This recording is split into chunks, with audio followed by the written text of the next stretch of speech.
Good morning to all. The chairperson of this workshop,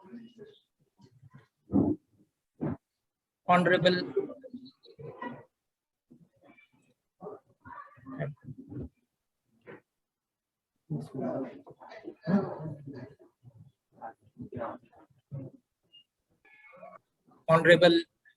Principal of this college, Dr. Rajni Shikre, the chief guest of this workshop, the renowned poet, Honorable Dr. Mukund Rajpankhe, Department of English, Yashwantrao Chauhan College, Ambazogai, Honorable Vice Principal of this college, Dr. Vijay Sangle, the Vice Principal and IQAC Coordinator, Dr. Prashant Bangrikar, my colleague, Mr. Arun Jadhav, dear friends, teachers, and students. On behalf of RB Attal College, I welcome you all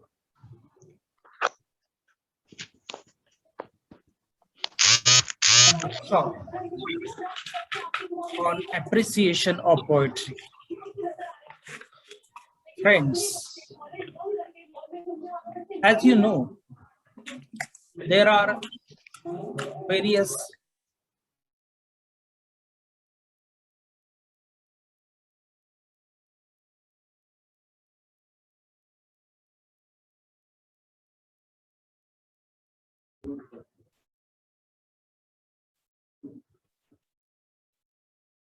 friends, as we know, there are various definitions of poetry.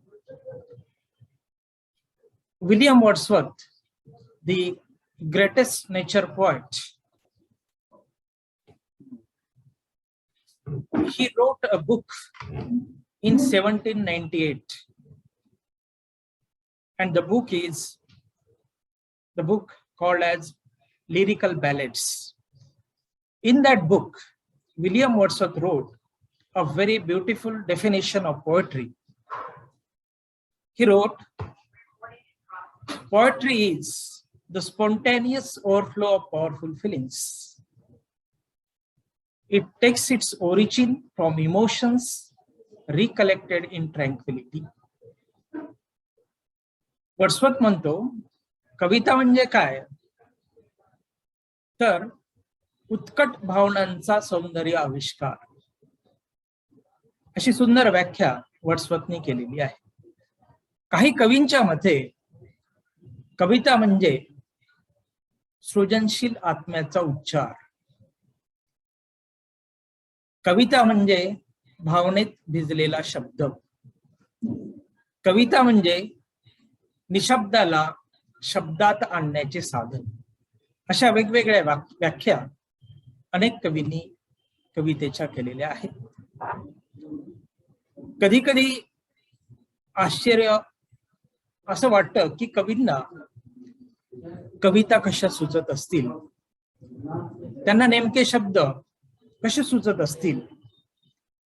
आपल्या बहिणाबाईंना जेव्हा त्यांचा मुलगा म्हणजेच सोपानदेव चौधरी यांनी एकदा विचारलं, आई तुला कविता कशा सुचतात, तेव्हा बहिणाबाईंनी त्यांना उत्तर दिलं, अरे घरोटा घरोटा तुझ्यातून पडे पिठी, अरे घरोटा घरोटा तुझ्यातून पडे पिठी, तसं तसं माझं गाणं पोटातून येतं होटी, तसं तसं माझं गाणं पोटातून येतं होटी. अनेक वेळा आश्चर्य अप्रूप याचंही वाटतं की या कवींना आपली सुखदुःख, आपल्या भावना कशा कळत असतील. कारण बऱ्याच वेळा असं होतं की एखादी कविता, एखादं गाणं ऐकल्यानंतर असं वाटतं की या कवीने आपल्या मनातील दुःख मांडलेलं आहे, आपल्या मनातील भावना, आपल्या मनातील विचार, आपलेच अनुभव त्याने शब्दामध्ये मांडलेले आहेत. हे असं कसं घडतं? समाज मनातील सर्वसमावेशक भावनांना कवी मूर्त रूप कसा देत असेल? त्याच्या पर्सनॅलिटीमध्ये अशी कुठली जादू आहे, असे कुठले मनचक्षु आहे की तो आपल्या हृदयापर्यंत येऊन पोहोचत असेल? एक शायर असं म्हणतो, न जाने कौन सी दौलत है, न जाने कौन सी दौलत है कवि के लफ्जों में, न जाने कौन सी दौलत है कवि के लफ्जों में, लिखते हैं तो दिल खरीद लेते हैं, लिखते हैं तो दिल खरीद लेते हैं. दूसरा एक शायर असं म्हणतो कि अब ये मत पूछना कि मैं अल्फाज कहां से लाता हूं, अब ये मत पूछना कि मैं अल्फाज कहां से लाता हूं, कुछ कुछ चुराता हूं दर्द दूसरों का, कुछ चुराता हूं दर्द दूसरों का, कुछ अपना हाल सुनाता हूं, कुछ अपना हाल सुनाता हूं. तो आज अपना हाले दिल सुनाने के लिए हमारे बीच में एक कवी मौजूद है. त्या कवीचा मी थोडक्यात परिचय तुम्हाला करून देतो. हा कार्यक्रम मुद्दामून सर्व भाषेमध्ये ठेवलेला आहे. मागचाही एक कार्यक्रम आम्ही ठेवलेला होता आणि त्याचा रिस्पॉन्स बघून लक्षात आलं की नाही, आपण बायलिंग्वल हा कार्यक्रम ठेवणं आवश्यक आहे. तर या कवीचा मी परिचय थोडक्यात तुम्हाला मी करून देतोय. मुकुंद राजपंखे हे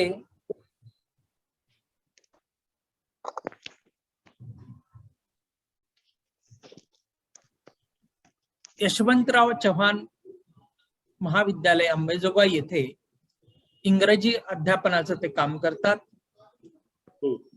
कविता लिहिणारा आणि जगणारा एक मनस्वी माणूस, गंगेच्या पाण्यासारखं नितळ मन असलेला हा अवलिया कविता लिहितो ते अगदी काळजाच्या आतून. असं म्हणतात की काळजातून आलेले असतं तेच काळजाला भिडतं, आणि मुकुंद राजपंखे यांची जी कविता आहे, ती कविता असो की गझल असो की मुक्तक असो, काळजाला ते भिडणार म्हणजे भिडणारच. तर असे कवी आपल्याला आज लाभलेले आहेत.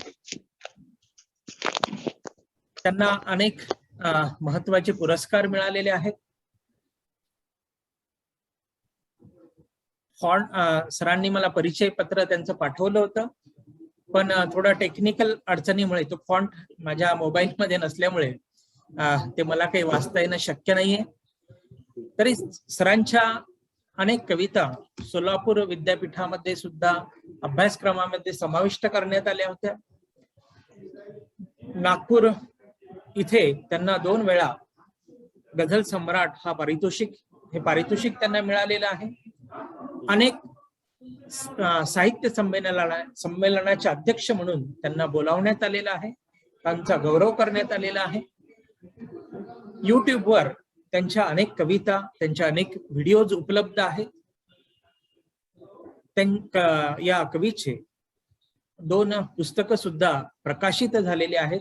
राजपंखी कविता या नावाने सुद्धा एक पुस्तक प्रसिद्ध आहे. तर या विषयी आता फारसा वेळ न घालवता मी आजचे जे कवी आहेत त्यांना आमंत्रित करतो.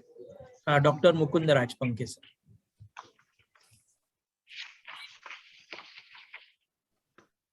Sir, hello everybody. Am I audible, sir? Yes, sir. Yes. Thank you, sir. It's really a great pleasure to be together with R.B. Attal College, Gevarai, which is one of the branches of Marathwada Shikshan Prasarak Mandal, Aurangabad. Honorable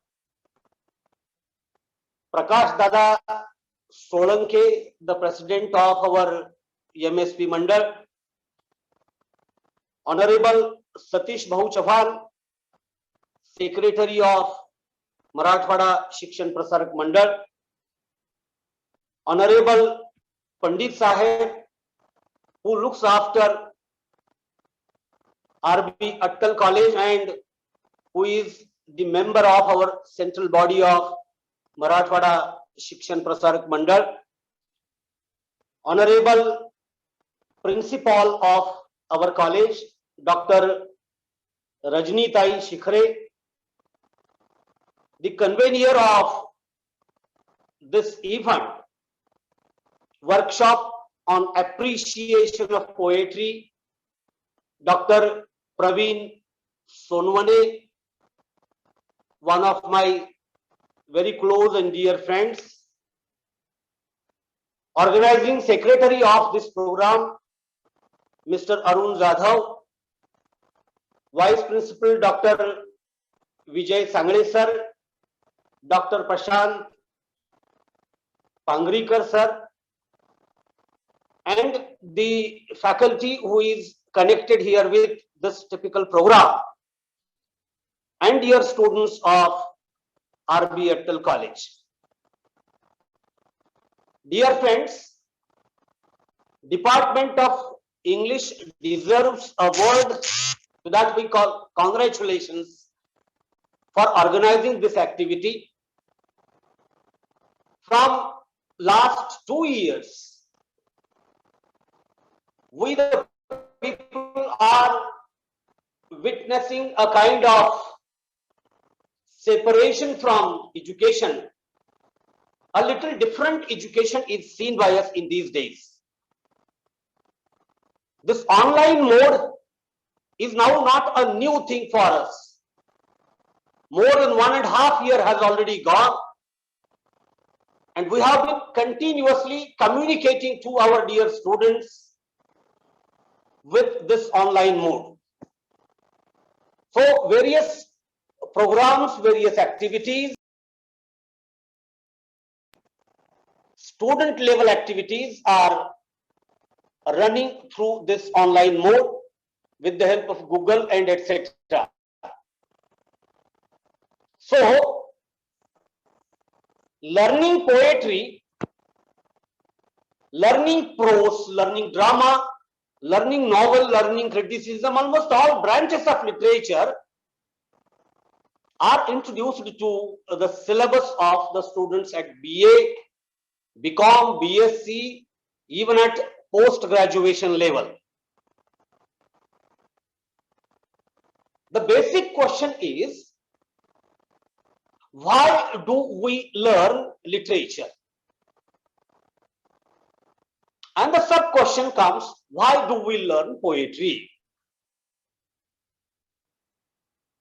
As the students from all the 3 languages are connected, there are students with us from Marathi department, from Hindi department, and from English department too. So, taking into account all these languages together, with your kind permission, I shall try my best to be bilingual, trilingual if possible, and shall have a little discussion about poetry, why poetry is written, who writes poetry, what makes someone to write a poem, if poems are not written, what will happen? Number of questions are there. Let us try to have the questions to be answered at the level of students. Our focus is to make our students aware what literature is and what the branches of literature are and what especially a poem is, why poem is written, who writes a poem, what is the use of writing a poem. If we don't read poem, what will happen? If we don't learn poem through the syllabus, what is going to take place in our life?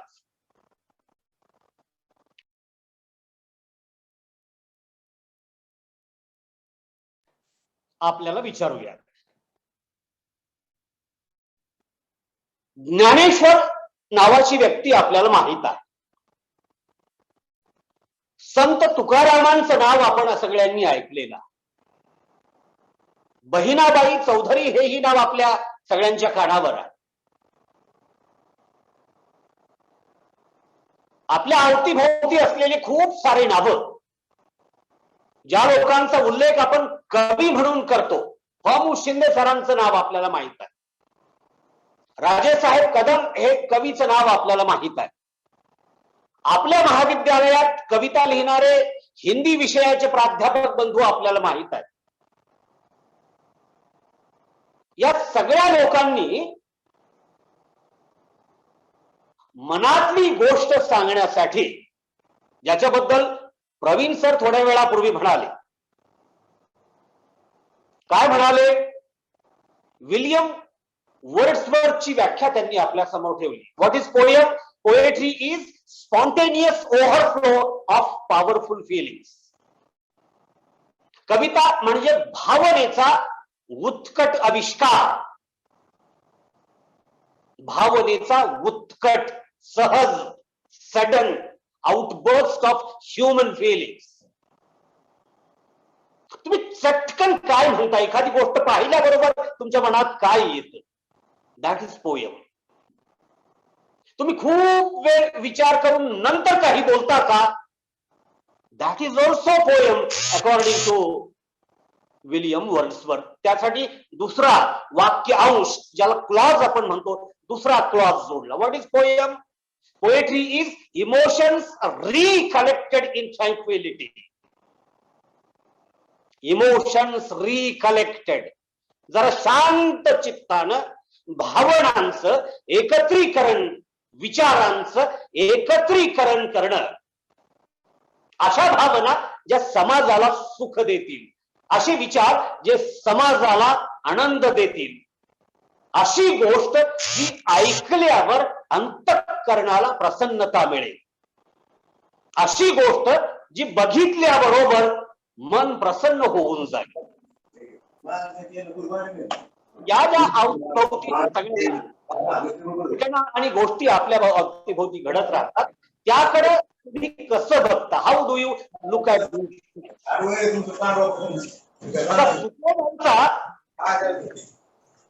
आणि ज्ञानेश्वरांचा जागर राहतात, पायी चालत जातात. Why do people go to Pandharpur? There is an image of Vithoba there. विठोबाच्या प्रतिमेपुढं नतमस्तक होण्यासाठी या दोन कवींच्या, या दोन संत कवींच्या, या दोन महापुरुषांच्या दिंड्या जातात आणि लाखो लोक त्यांच्या सोबत जातात. हे लाखो लोकांचं अभंग गात गात, अभंगावरची कीर्तने ऐकत ऐकत, कीर्तन करत करत हे लोक तितक्या लांबवर, तितक्या दूरवर जातात. हा नुसता शरीराचा प्रवास नाही, हा नुसता मनाचा प्रवास नाही, हा विचाराचा प्रवास आहे. आपल्या घरापासून सगळ्या चिंता सोडून मन जरा प्रसन्न, मन जरा मोकळं करण्यासाठी देह झिजवत आणि मनाच्या प्रसन्नतेचे पावलं टाकत हे लोक विठोबाला भेटण्यासाठी तितक्या दूरपर्यंत जातात. या दरम्यान मनावर होणाऱ्या संस्कारांबद्दल तुकोबांच्या अभंगाचा भाग, ज्ञानेश्वरांच्या गोव्यांचा भाग, गाथेमधले अभंग असोत, नाहीतर ज्ञानेश्वरी मधल्या गोव्या असोत, पारायण करत, कीर्तन करत लोक इतक्या लांब जे जातात ना, त्या सगळ्या गोष्टींचा मनोवैज्ञानिक अभ्यास होणं फार गरजेची गोष्ट आहे. Psychological analysis of the mind of man, they who go from their house to Pandharpur by singing abhangas of Tukoba. कुठले अभंग आहेत? तुकोबाच्या अभंगाच्या या 4 ओळी बघा. तुकोबा असं सांगतात की कुळी कन्या पुत्र होती जे सात्विक, आणि तयाचा हरीक वाटे देवा. ज्या घरात, ज्या कुळात उत्तम दर्जाचे लेकरं बाळ, लेकरा बाळांच्या जगण्यामुळे प्रसन्नता आहे, लेकरा बाळांच्या असण्यामुळे आनंद आहे, लेकरा बाळांच्या उत्तम दर्जाच्या वागणुकीमुळे त्या घराचा माथा उन्नत झालेला आहे. असे सद्गुणी लेकर ज्या ज्या घरी आहेत ते आई वडील धन्य, ते आजी आजोबा धन्य, त्या घरच्या गणपताला वाटणारा आनंद धन्य. तुकोबाच्या कवितांमधून कुटुंबांवरती होत असलेले हे संस्कार, लेकरा बाळांवरती केले जाणारे हे सगळे संस्कार, हे जितके महत्वाचे आहेत त्याहून महत्वाचे अजून काही तुकोबा आपल्या अभंगातून जेव्हा आपल्याला सांगू पाहतात की भले तरी देऊ कासेची लंगोटी आणि नाठाळाचे माथी हाणू काठी, की पाहिजे तर कमरेचं वस्त्र फेडून देऊ आम्ही जिथं गरज पडेल, जिथं आवश्यकता आहे.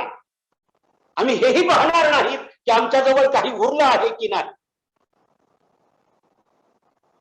खिशात आहे ते, अकाउंटवर आहे ते, जगण्यात आहे ते, समाजाच्या कल्याणाला लावू, बेहतर समाज उत्तम दर्जाने, उत्तम दिशेनं, उजेडाच्या दिशेनं चालत राहायला हवा.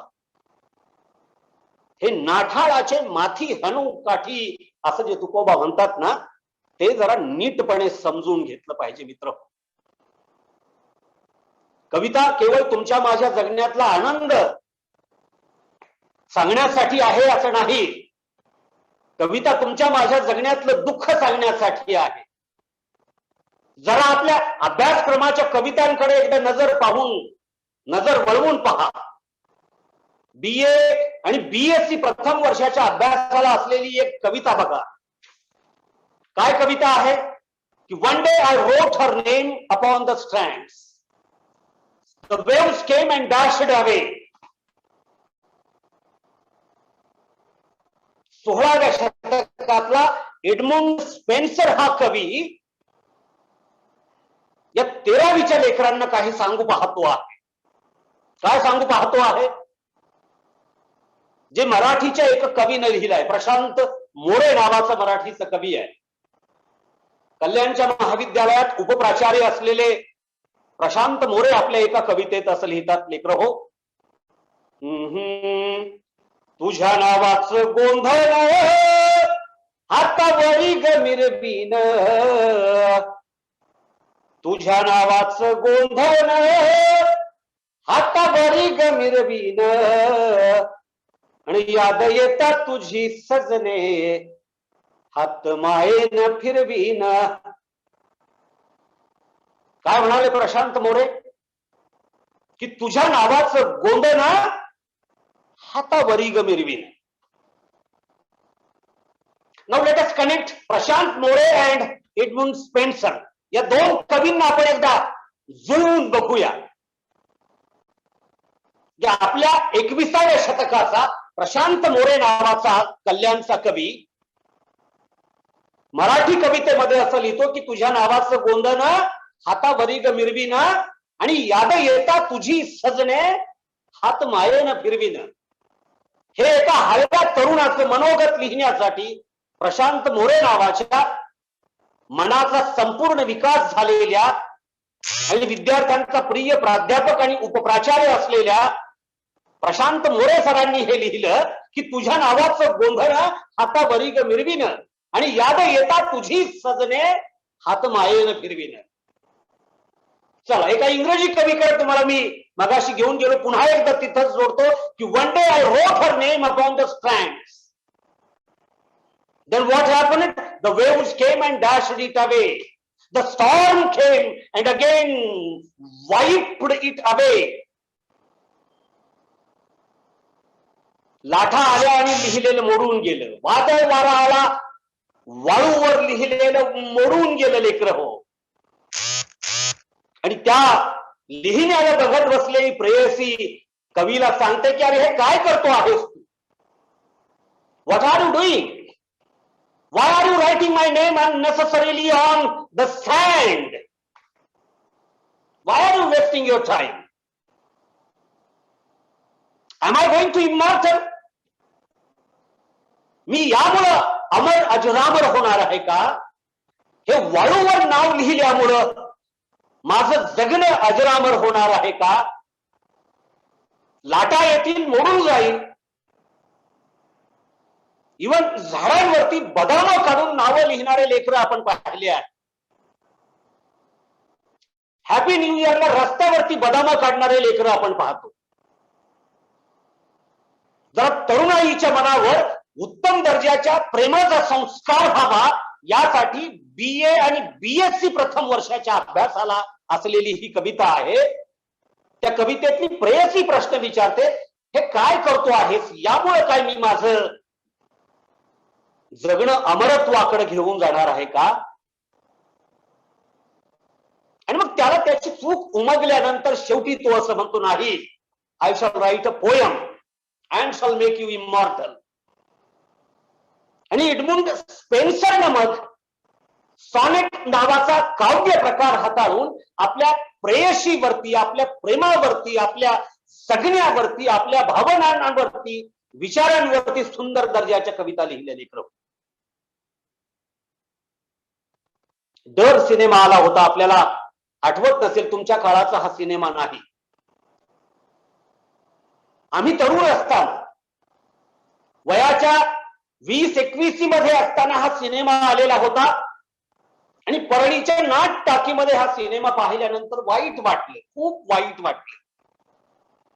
त्यातलं एक गाणं जे कदाचित तुम्हा सगळ्यांना माहित आहे, मी उच्चारल्यावर तुम्ही म्हणाल होय, हे गाणं आम्ही खूपदा ऐकलं आहे. नसेल तर आज पुन्हा एकदा ऐका. युट्यूबच्या माध्यमातून या गाण्याचा आज पुन्हा एकदा आस्वाद. काय गाणं आहे की तू हां कर या ना कर, तू है मेरी किरण, जादू तेरी नजर, खुशबू तेरा बदन, तू हां कर या ना कर. या सिनेमातला जो शाहरुख खान आहे, नायकाची भूमिका करणारा तरुण आहे, तसा शाहरुख खान व्यक्ती म्हणून उत्तमच आहे. परंतु या सिनेमातली व्यक्ती, या सिनेमातलं पात्र म्हणून त्यानं केलेली जी भूमिका आहे, एका अशा तरुणाची जो प्रेमानं झपाटलेला आणि त्याचा अति आग्रह इतका तीव्र टोकाचा आहे की त्याला या मुलीवर जे माझं प्रेम बसलं आहे, तीच मुलगी माझ्या आयुष्यात बायको म्हणून आली पाहिजे, प्रेयसी म्हणून आली पाहिजे वाटतं. हे गाणं ऐकल्यानंतर त्या मुलीच्या पुढे कसलेच पर्याय न ठेवणारे हे गाणं ऐकल्यानंतर की तू हा कर या ना कर, ही कोणती कंडिशन आहे, हा कोणता इफ क्लॉज आहे? भाषेच्या व्याकरणाच्या विभागातला हा कोणती कंडिशन टाकणारा क्लॉज आहे लेकर? May you say yes you are mine, even if you say no still you are mine. Is it love? Is it real love? हे असतं का प्रेम? ही आहे का प्रेमाची भाषा? यामुळं जडतं का एकमेकावर मन? यामुळं अंतःकरणाचा विकास होतो का? आणि यामुळं जगणं समृद्ध करता येतं का आपल्याला? अरे कुणाच्या अंतःकरणावर हळवं राज्य करता यायला पाहिजे. कुणीतरी अंतःकरणातून होकार दिला पाहिजे, कुणीतरी मनातून आपल्याला स्वीकारलं पाहिजे, कुणीतरी म्हटलं पाहिजे, yes I love his dignity, I love his morality, I love his attitude, I love his culture, I love his honor, the respect he pays to others. तुम्ही जो इतरांना आदर देता त्यावरती कुणीतरी मरत असतं लेकरं हो. देह देखणं असू द्या, असायला हवा, त्यावरती मेहनत घ्यायला हवी. सकाळ सायंकाळ व्यायाम करा तुम्ही. या सगळ्या गोष्टी निश्चितपणे तुमच्या आयुष्यात व्हाव्यात. पण त्याच्यासोबत मनाचं सौंदर्य, त्याच्यासोबत मनाचं देखणेपण, त्याच्यासोबत मनाला वाटणाऱ्या आनंदाचं सादरीकरण फार सांस्कृतिक सुंदर पद्धतीनं आपल्याला करता आलं पाहिजे. अरे रागही व्यक्त करता आला तर तो रागात, संगीतातल्या रागामध्ये मीटर मध्ये आणि उत्तम दर्जाचं मॅटर घेऊन आपल्याला मांडता आला पाहिजे. आपल्या भोवतालाकडे बघितल्यावर, मुला मुलींमधल्या नात्याकडे बघितल्यावर प्रचंड दुःख वाटावं असं वातावरण आपल्या अवतीभोवती आपल्याला दिसतं, तेव्हा माझ्यासारख्या कवी माणसाच्या मनात या परिस्थितीला आपण काही उत्तर दिलं पाहिजे. That I am accountable to reply, to prove that these things are bad and some other behaviour is to be suggested. अजून दुसरं एखादं उत्तम वर्तनाचं, उत्तम व्यवहाराचं उदाहरण लेकरांपुढे आपण ठेवलं पाहिजे. तेव्हा मी वैद्यनाथ महाविद्यालयात BA सेकंड इयर, थर्ड इयरच्या वर्गात शिकत होतो, लेकर हो. आणि हा सिनेमा पाहिल्यानंतर दिवसभर करमलडा वेडा होऊन हा शाहरुख खान जुही चावलाच्या पाठीशी लागलेला आहे आणि तिचं सनी देओल नावाच्या अधिकाऱ्यावरती प्रेम आहे. आणि या तरुणाला नकार दिल्यानंतरही तो काही सुधारत नाही. अशा अवस्थेत तो जे जे वागत जातो त्याचा परिणाम आयुष्याच्या शेवटापर्यंत तो जाऊ शकत नाही. मध्येच त्याच्या जगण्याचा समारोप होतो. आयुष्यात यातना, दुःख, लढाया, भांडणं, किरकिऱ्या अशा सगळ्या गोष्टींना त्याला भिडावं लागतं आणि स्वतःच्या आयुष्याचा तो दुःखद अंत करून घेतो. तर अशा सगळ्या लेकरा बाळांसाठी लिहिलेल्या एका कवितेचं उदाहरण मी आपल्या समोर ठेवतो. काय असतो आदर, कसा दिला पाहिजे, आदर कसा घेतला पाहिजे, आदर देण्या घेण्याची काही रीत असते की नाही, त्या उत्तम आदराच्या भावनेला माझ्यासारखा मनुष्य प्रेम हा शब्द प्रयोग करतो. त्या शब्दाच्या अवतीभोवती रेंगाळणारी ही रचना मी आपल्या समोर ठेवतो. मला वाटले जे तुलाही कळू दे, तुझा गंध माझ्या घरी दरवळू दे. मला वाटले जे तुलाही कळू दे, तुझा गंध माझ्या घरी दरवळू दे. असो मी नसो मी मला खंत नाही, सुखाच्या घरी तू मला आढळू दे. मला वाटले जे तुलाही कळू दे, तुझा गंध माझ्या घरी दरवळू दे. तुझा गंध माझ्या घरी दरवळू दे. किती आत अंधार दाटून आहे, किती आत अंधार दाटून आहे. दिवा अत्तराचा जरा पाजळू दे. असो मी नसो मी मला खंत नाही, सुखाच्या घरी तू मला आढळू दे. मला वाटले जे तुलाही कळू दे, तुझा गंध माझ्या घरी दरवळू दे. तुझा गंध माझ्या घरी दरवळू दे. पिढ्यांनी पिढ्या जाळल्यावर भावे, पिढ्यांनी पिढ्या जाळल्यावर भावे.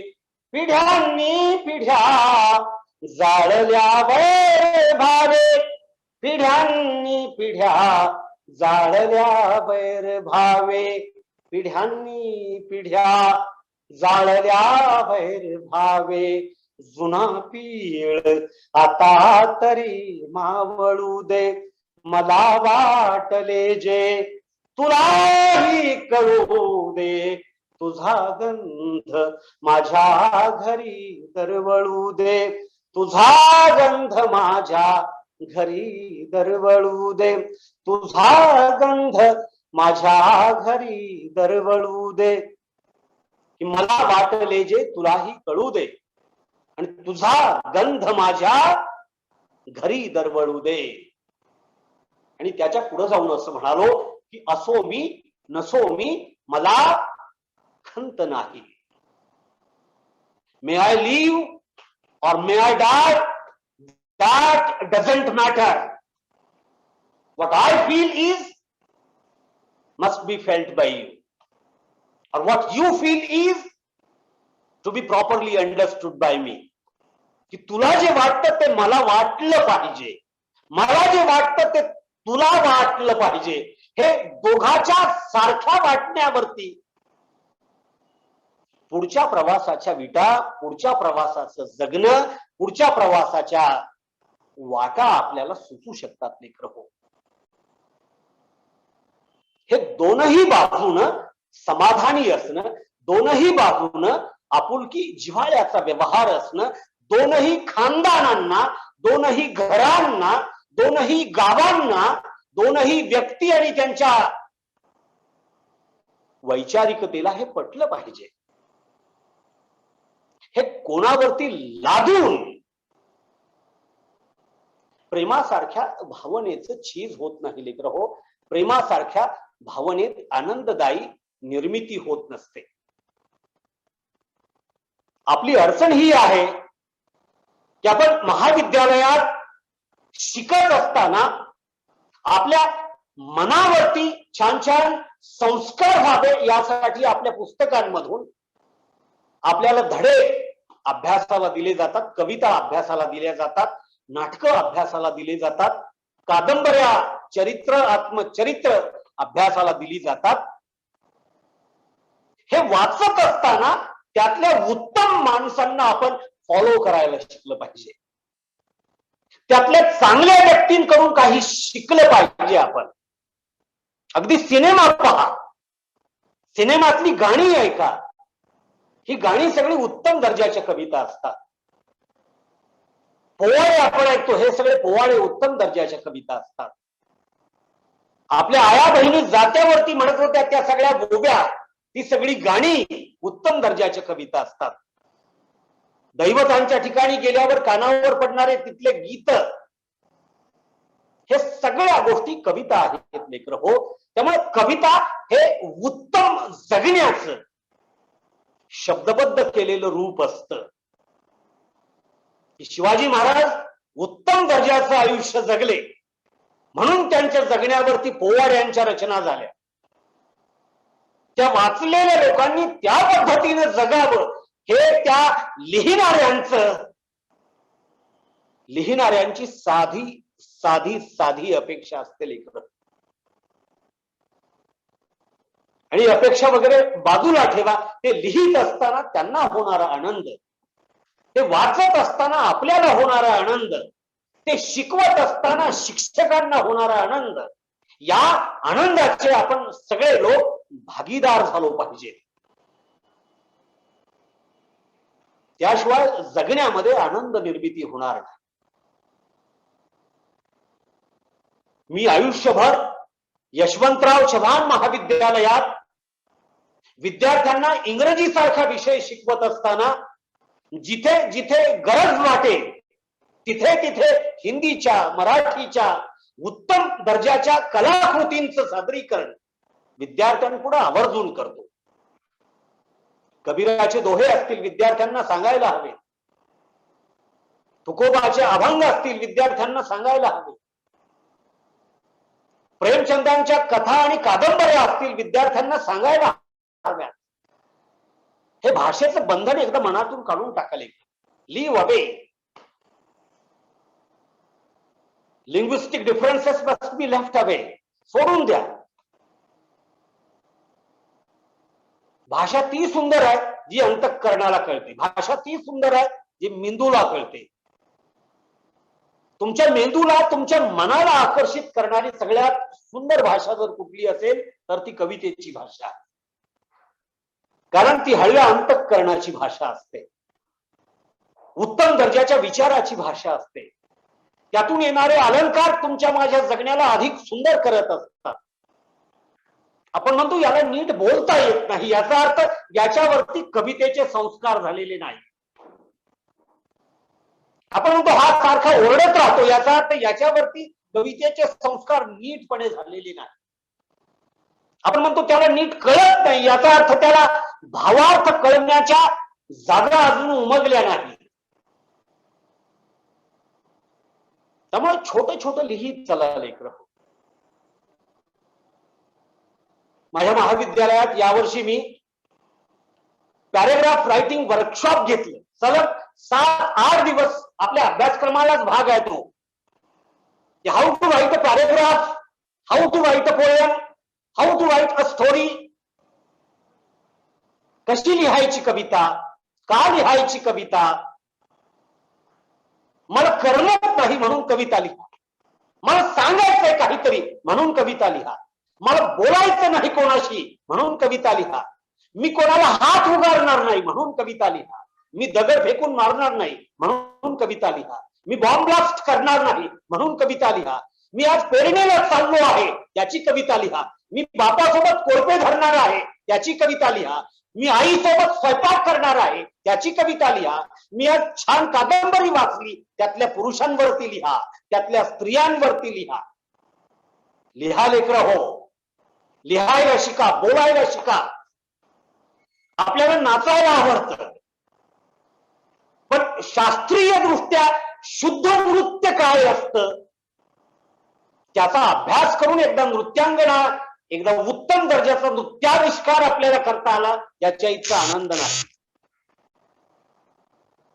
मी पोरांना प्रोजेक्ट दिले होते. तृतीय वर्षाच्या विद्यार्थ्यांना प्रोजेक्ट देत असताना यावर्षी विद्यार्थ्यांना सांगितलं की ज्या 8-10 लिटररी टर्म्स आपण शिकणार आहोत त्या साहित्यिक संकल्पनांवरती तुम्ही यावर्षीचे आपले प्रकल्प तयार करा. की सटायर हा उपरोधात्मक काव्याचा प्रकार आहे. औंढा नागनाथचा माझा कवी मित्र कल्याण कदम हा उपरोध कसा सुंदर लिहितो बघा. सरपंच गावी सापडत नाही, तलाठी गावी सापडत नाही, ग्रामसेवक गावी सापडत नाही, वडिलांना ग्रामपंचायतीतून एक प्रमाणपत्र पाहिजे असतं त्यावरती सही मिळत नाही, शिक्का मिळत नाही. अशा अवघडलेल्या अवस्थेत कल्याण कदम आपल्या एका कवितेत असं लिहितो बघा की गेल्या तलाठी कुण्या गावा, सरपंचाचा नाही ठावा, अरे ग्रामसेवक तरी दावा, लोकशाहीचा कारभार पहावा. लोकशाहीचा कारभार पहावा. Is this the way democracy is expected to run? For what reason Gram Panchayat is created? And where is Sarpanch expected to sit? कुठं आले आहेत हे लोक? आपले कार्यालय सोडून कुठं भटकत आहेत? यावरती अंकुश राहावा म्हणून कविता काम करत असते लेकर हो. तुकोबाचं उदाहरण मी दिलं की भले तरी देऊ त्रासेची लंगोटी आणि नाथाळाचे माठी हाणू काठी. हे नाथाळाच्या माथ्यावर काठी हाणण्याचं काम जे तुकोबांनी 16व्या शतकात केलं तेच काम 21व्या शतकामध्ये परभणीच्या जवळ असलेल्या औंढा नागनाथचा कवी कल्याण कदम करतो की जे जे वाईट आहे ते जरा दाखवा जगात. Expose them, those who are doing exploitation, जे शोषण करत आहेत, व्यवस्थेत अधिकारी पदावर राहून समाजाच्या सेवेसाठी ज्यांच्या नेमणुका आहेत असे लोक जी समाजाची सेवा सोडून दुसरी कामं करत बसली आहेत त्यांच्यावरती अंकुश ठेवणाऱ्या कविता, ज्याला उपरोध म्हणायचं, टीकात्मक काव्य. एका विद्यार्थ्यानं तृतीय वर्षाच्या थर्ड इयरच्या विद्यार्थ्याने एक उत्तम दर्जाचं प्रकल्प अहवाल यावरती सादर केला. कोणी सॉनेट वरती लिहिलं, कोणी सटायर वरती लिहिलं, कोणी बॅलेड वरती लिहिलं. माझे मित्र प्रवीण सोनवणे सर आपल्या सोबत आहेत इंग्रजी विभागामध्ये. हलव्या माणसा आणि उत्तम शिक्षक, उत्तम कवी, इंग्रजी भाषा आणि अंतर्गत गुणवत्ता हमी विभागाच्या ऍक्टिव्हिटींवरती स्वतःच एक कर्तृत्व सिद्ध केलेला प्राध्यापक आपल्या महाविद्यालयात आहे. मित्र हो, अभ्यासाला सोडून वेगळं काही आपण करावं असं मी बिलकुलच आपल्याला म्हणणार नाही. परंतु कविता लेखनाची कार्यशाळा घेत असताना, कवितेच्या आस्वादाच्या कार्यशाळा घेत असताना, या कार्यशाळेमध्ये आपल्याशी बोलत असताना मी अजून एका छोट्या कवितेचा उल्लेख आपल्या पुढे नम्रपणे करतो. मी पोरांना सांगितलं आईवरती लिहा, पॅरेग्राफ आईवरती लिहा, 5 वाक्य लिहा आईवर. Write 1 sentence about your mother's name, 2nd sentence about her children लिहा, 3रं 4थं 5 वाक्य लिहा आणि 5 वाक्यांचा एक समुदाय तयार करा, एका पाठोपाठ लिहून एक गुच्छ तयार करा. So that is going to be a paragraph. तो पॅरेग्राफ आहे अमरावतीचा नितीन भट नावाचा तरुण गझलकार एका गझलेमध्ये असं लिहितो बघा, 2च ओळी कशा ताकदीच्या असतात. सांगता येतं पोरांना, 2च ओळी लिहा. Write only 2 lines with metre, with matter, with rhythm, with rhyme. ताल, लय, आकृतीबंधात 2 ओळी लिहा, फक्त लिहिता येतात. या तरुण मित्रानं लिहिलेल्या 2 ओळीची कविता बघा. The only 2 lines which is called sher in the language of ghazal. What does Nitin Bhat from Amravati say? काय लिहितो बघा नितीन भट. मज नको हे गगन ही धरा. दिस इज फर्स्ट लाईन, ही पहिली ओळ. काय म्हणतो नितीन भट? मज नको हे गगन ही धरा. हे साधं पण म्हणता येईल, मज नको हे गगन ही धरा. मज नको हे गगन ही धरा असं पण वाचता येते. But how to read a line of poem? कवितेची ओळ वाचावी कशी? त्या कवितेच्या शब्दांमध्ये ताल असतो, एक लय असते. ती लय आपल्या अंतःकरणाला भिडली पाहिजे. वाचत असताना आपल्याला ती जागवता आली पाहिजे. मज नको हे गगन ही धरा. मला ही पृथ्वीही नको आणि मला हे आभाळही नको. एवढंच कवीला म्हणायचंय. म्हटलं कसं आणि मी वाचतो कसं आहे बघा. How do I read this typical line?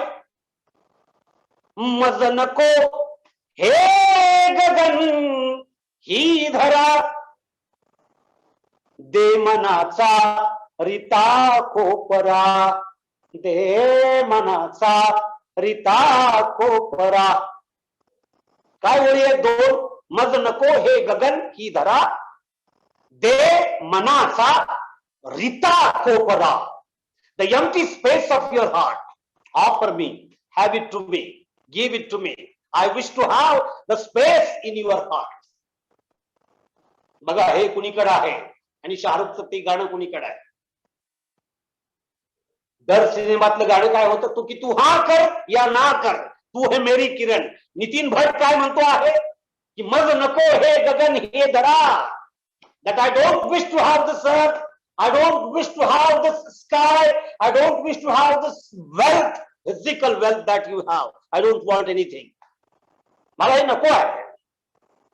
याच्या शिवाय मला अजून काही वेगळं हवं आहे आणि ते अजून काही वेगळं मनात थोडीशी जागा, a little space in your heart where I may live, where my feelings may dwell, where I may have my space for myself and for others.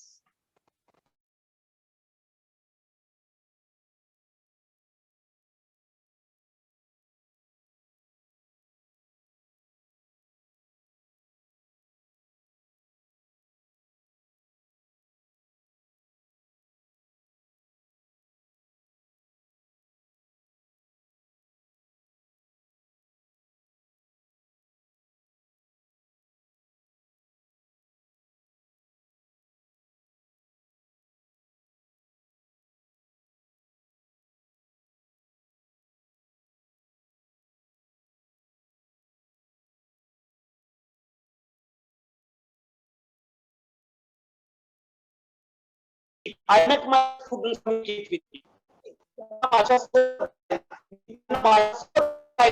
माझ्यासोबत वाचायला, ऐकवायला लागतो. And I know you too would be doing better than me. माझ्यापेक्षा अधिक सुंदर, अधिक वेगळं आपण काय करत असाल ते आपण एकमेकांना शेअर करण्यासाठी सुद्धा या पद्धतीच्या अशा कार्यक्रमाची आवश्यकता आहे. त्यामुळे कार्य इथे की बीकॉम प्रथम वर्षाचे पोरं, बीकॉम द्वितीय वर्षाचे पोरं फक्त भाषेचं व्याकरण शिकत आहेत, भाषेचं अंतःकरण शिकत नाहीत. त्यामुळे निर्माण होणारे व्यापारी, त्यामुळे निर्माण होणारे अधिकारी, त्यामुळे निर्माण होणारं दळणवळण यातून माणुसकी हरवत चालली आहे की काय शंका यावी असं वातावरण होत चाललंय. बाजारातून की हरवल्याचं काय